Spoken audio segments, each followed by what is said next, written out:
4 avril 2010. Pour Dom Gérard. Tôt levé pour aller à la messe à l'abbaye Sainte-Madeleine au Barroux. En route, je me demande pourquoi je continue de courir jusqu'au Barroux. Une réponse profane me vient. Pour le plaisir d'écouter du grégorien, même s'il n'a pas l'ampleur et la profondeur de celui qu'on entend à Solesmes. Est-ce là tout ? Que non, les murs de cette abbaye et mon cœur lui-même sont tout imprégnés de la présence de Dom Gérard Calvet. Tant et tant de souvenirs, en effet, me rattachent à ce lieu. Tel ce jour de grand soleil froid, comme il s'en rencontre entre Mont Ventoux et dentelle de Montmirail, au tournant des hivers où j'allais voir Dom Gérard. La coule serrée à la taille par un ceinturon militaire, une cape jetée sur ses épaules, il contemplait un plan, son futur monastère. En homme du XXe siècle, je l'interroge. Pourquoi du roman ? Fûs aussitôt là réparti, fier et sans appel, parce qu'entre l'âge roman et nous, il ne s'est rien passé. Qu'ajouter à cela ? Tout était dit, et fort bien, du combat que menait Dom Gérard et qu'il conduisit jusqu'à son dernier souffle. Et que dire de cette journée mémorable où, venu à Seignon, Dom Gérard rencontra un maître soufi dans la personne de Fawzi Scali. L'entretien dura 3 heures le matin et 4 heures l'après-midi, avant de s'achever par cette apostrophe de Dom Gérard. « Fawzi, pourquoi n'avons-nous pas la même religion ?» Tant le dialogue avait été dense, riche et révélateur des points de rencontre entre le christianisme et l'islam, jusqu'y y compris dans ce qui pourrait apparaître comme des lieux de discorde absolue. J'appris par la suite, des années plus tard, que Dom Gérard lisait le Coran.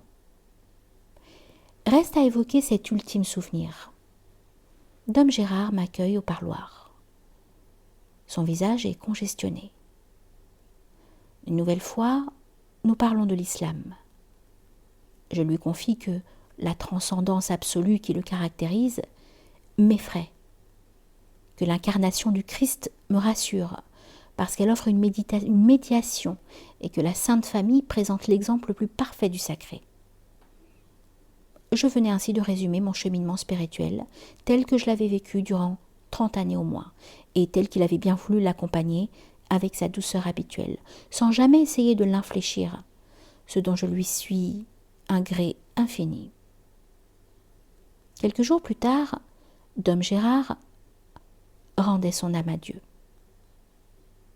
Comment oublier ce qu'il me dit après ma confidence ? Que voilà de bonnes nouvelles, mon cœur s'en réjouit. Après quoi, il me bénit. C'est tout cela que j'avais dans l'esprit, lorsqu'au détour du chemin, je vis surgir entre les arbres le clocher du monastère. Émotion. D'où venu ? De quelle profondeur jaillit ? Je m'interroge. Née, cette émotion de mes souvenirs égrenés comme on égrène les grains de son chapelet, ou répondant à un appel. Et n'est-ce point ce même appel qui m'amène à aller prier devant le gisant qui se trouve derrière l'autel et qui recouvre la sépulture de Dom Gérard ? Et n'est-ce point ce même appel qui, au moment de la communion, me porte aux larmes ? Et pourtant, durant l'office, comme j'ai été critique. Ah, certes, la pompe solennelle s'épanouissait dans chaque geste de l'officiant. Mais me manquait la voix angélique de Dom Gérard, et par-delà cette pompe, une réelle humilité. Étais-je injuste tout à coup ? La conduite de l'office avait, me semblait-il, quelque chose de militaire. S'y réjouissait-on de la résurrection de Christ Jésus, ou se contentait-on d'appliquer à la lettre un rituel antique ? Oui, Dom Gérard pèse sur moi de toute son absence. Et sans doute pèse-t-il d'autant plus que, admirant l'homme dévoré par sa foi, je n'ai jamais voulu entrer dans les polémiques qu'il suscita, alors que j'aurais tant à dire.